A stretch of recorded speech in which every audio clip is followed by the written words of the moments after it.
Welcome to this episode of News Now. I'm Hunter Likens. And I'm Jid Mall. And with our first story that happened on Sunday, April 23rd, the United States and United Kingdom announced that they had flown to their diplomats out of Sudan after a vicious power struggle had started between the regular Sudan army and a powerful paramilitary force.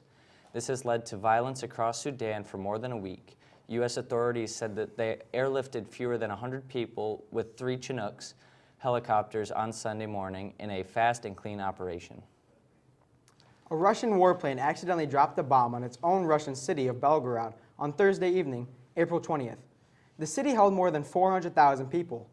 This incident left a crater 20 meters deep at its impact spot. Luckily, no one was injured, but there were damaged buildings and other nearby surroundings. Investigation on its exact cause is still running as we speak.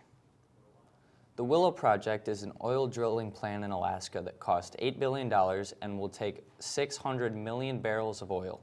A Houston-based energy company has been talking about this for a while and already drill in Alaska for oil. The project would make 9.2 million metric tons of carbon pollution a year. There are many underlying environmental factors that are still unknown. There's been a recent shooting in Texas at a prom after party. There were around 250 people at the party, and 9 of them were injured from the shooting. The 9 people who were shot were left in critical condition. Police are still investigating the scene and looking for a motive. Last week, Utah Governor Spencer Cox signed a bill that aggressively expanded limits on social media for minors. Some of the bill's highlights involve curfew on social media, parental consent before joining, and parents having complete access to a child's account. The main reason for the bill being passed is said to raise in feeling of depression and anxiety in teens.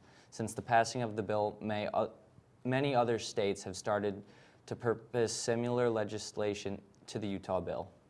On April 13th, the high school basketball star Mikey Williams was arrested on 5 charges of assault with a deadly weapon.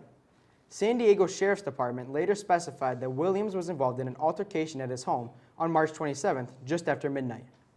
5 people got into a car, and as they drove away, shots were fired, and the car was hit, but luckily, no one was hurt. Shortly after Mikey's release, his Instagram with 3.8 million followers was deactivated just after 1 a.m. Around 6 p.m. on Saturday, the body of a 36-year-old man was found floating in the St. Clair River in Port Huron. Port Huron Police Sergeant Ryan Sheedy reports that a fisherman located a body near the Blue Water River Walk and Desmond Landing area. An investigation is ongoing as it was shown there was no signs of trauma or any suspicious activity, and the body hasn't been there long. We send our condolences and prayers to the victim's family. On Monday, East China School Board voted to join the major lawsuit against vape companies. The lawsuit that started in California is suing vape companies for intentionally marketing to teens. East China is expected to receive $30,000 from the lawsuit, which is being pledged towards preventing and ending vaping at school. They plan to implement methods being used by schools like St. Clair and Marine City, like vape detectors and online vape education courses for kids that are caught vaping. It's really good that somebody local is stepping up for the vape epidemic. Yeah, I think it's awesome that a local school district by Marysville is being so proactive against this epidemic. You know what else is pro? Sports. Let's head over to Cole. Thanks, guys. The NFL draft began last night in Kansas City, Missouri.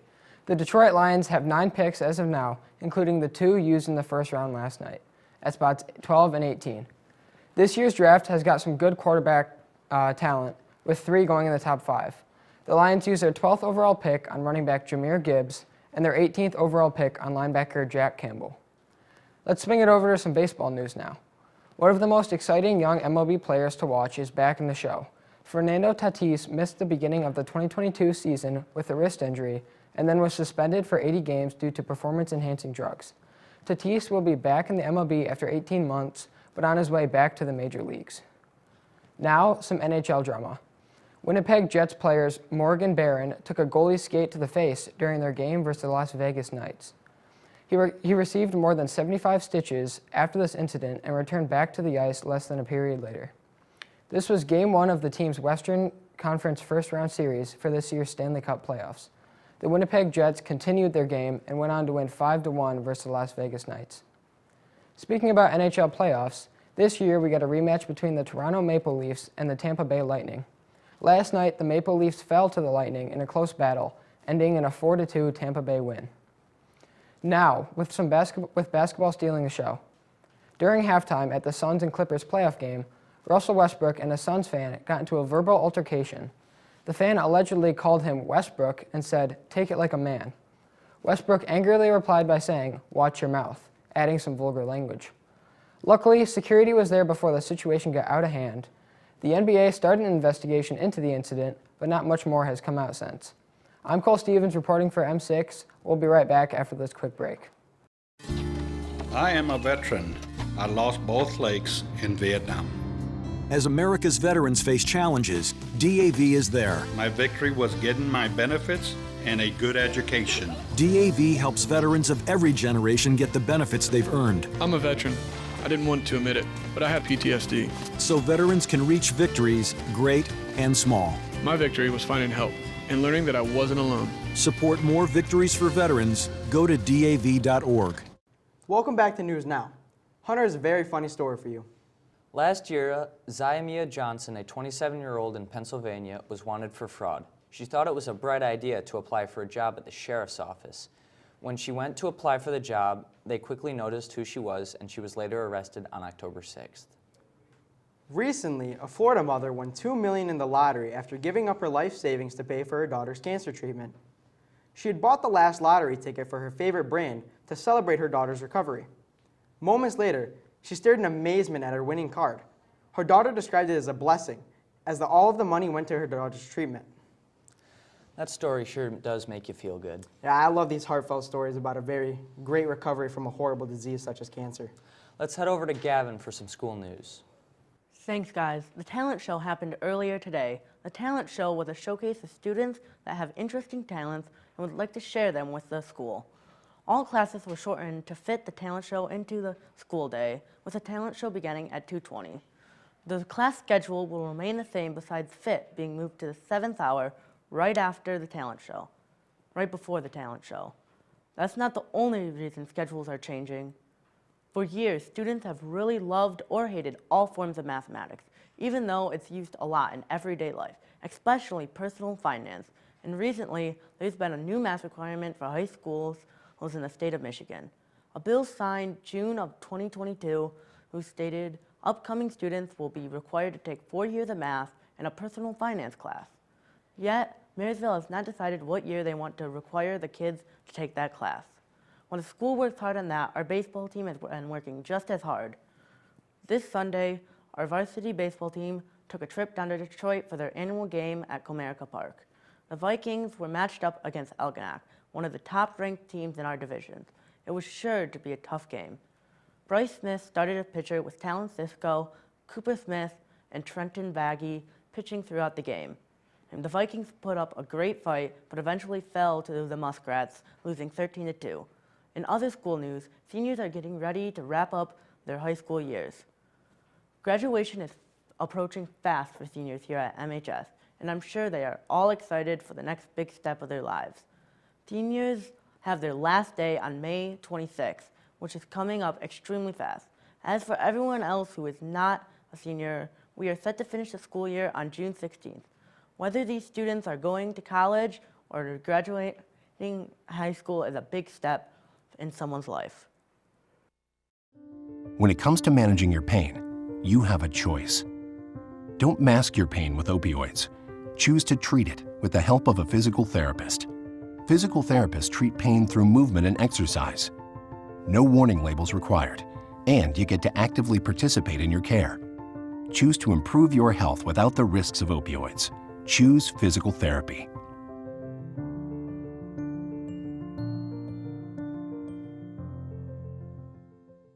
We're glad you're back with us. Let's head over to Carol with some science and tech news. Thanks, guys. On April 30th, NASA will launch small sats into the atmosphere as a part of their newest mission, Tropics. This mission is being implemented so NASA can better study cyclones and how they evolve. This is being done by sending satellites under 396 pounds, or small sats, into the atmosphere to study things like precipitation or humidity in storms. This information will lead to quicker warnings for tropical storms and more evasive evacuations in cities affected. Speaking of space, SpaceX launched a next generation SpaceX launched a next-generation rocket designed for missions on the Moon and Mars, which ended in an explosion on Thursday, April 20th. Some of the booster's 33 engines appeared not ignite. The rockets began to tumble before it eventually exploded. SpaceX is already in the making of one of the most powerful rockets ever developed and is set to play a role in NASA's Artemis program. Moving on to pop singer Taylor Swift, it's expected that getting tickets is not going to be easy. The Eras Tour caused more problems than expected for Ticketmaster. After Ticketmaster crashed several times on November 25th, they announced that due to extremely high demands on ticketing systems, tomorrow's public on sales for Taylor Swift, the Eras Tour has been canceled. People then began to sell tickets to resale sites. Resale tickets were between $400 and $2,000. Nosebleeds seats that were originally $60 were then $700. If you got tickets to this concert, you were definitely lucky.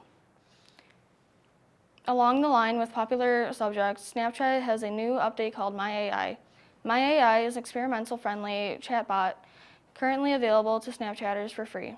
My AI is there to help you and connect you to more deeply to the people and things you care about most. You can also give it a nickname and change its features. That's all for science and tech. Back to you guys in the studio. So what do you think of that Snapchat AI? I think this AI could be very helpful as it's a computer friend for the kids, but there are some concerns about it and possible issues for it. I definitely think that there is a lot of potential, but I'm still kind of skeptical, especially with the fact that it can write paragraphs for students fully on its own. Yeah, I think that paragraph thing can probably help kids cheat during school, as it will be a horrible issue for the teachers. Here are some of the new movies. First, we have the Mario movie starring Chris Pratt and Anya Taylor-Joy. Jack Black and Seth Rogen is now in theaters, and here is everything you need to know about it. This movie is based off the Nintendo Mario video game franchise and follows the two iconic brothers Mario and Luigi. The movie starts with them living a normal life in Brooklyn with their plumbing business. But things take a turn with the magic pipe sucks them into an alternate dimension separating them. Now Mario must rescue his brother from Bowser with the help of Princess Peach and Toad. On March 31st of 2023, the Dungeons & Dragons story starts with a silver-tongued bard named Edgin Darvis and a barbarian named Holga Kilgore. With this simple challenge, Edgin and Holga must escape a fortified tower and dungeon in the Old French before the English redefine the dungeon as some place underground to reunite with Edgin's daughter Kira. Back in October of 2018, we first got word that Disney was making a live-action version of Lilo & Stitch. However, due to COVID and other setbacks, it has been said that the movie will be released in May of next year. The director from the new movie Lilo & Stitch is Dean F. Camp, with Chris Kay and Mike Van Ways writing the screenplay. If you may have already heard, Dean F. has been thinking about introducing Lilo's parents in the movie, even though we never really met them in the original. Indiana Jones will be coming in the big screen once again for a fifth installment of the franchise, titled Indiana Jones and the Dial of Destiny. The movie will be released on June 30th this year. Harrison Ford will be reprising his role as Jones, and in this film, he will be battling some ex-Nazis in the middle of the space race with the U.S. is trying to beat the Russians to the moon landing. Although this film has been delayed several times in the last few years, fans are highly anticipating it, and it will be the first Indiana Jones movie in nearly 15 years. Moving on to Coachella, Coachella is a music festival that took place in Indio, California. The 2023 Coachella Festival was from April 14th through the 16th, and then April 21st through the 23rd, and had a very good turnout. There were dozens of music artists who performed at Coachella, but some of the most popular of them were Frank Ocean, Blackpink, and Bad Bunny. Besides being a music festival, Coachella also had other events going on, some of which include their large display of art, a Ferris wheel, a record store, video games, and dance competitions. I'm Kari Tosh with M6. Back to you. It sure seems like there are a lot of great movies coming out right about now. Yeah, we're definitely going to have to go see a couple of those. I want to thank you guys for watching. This has been M6, your hometown station.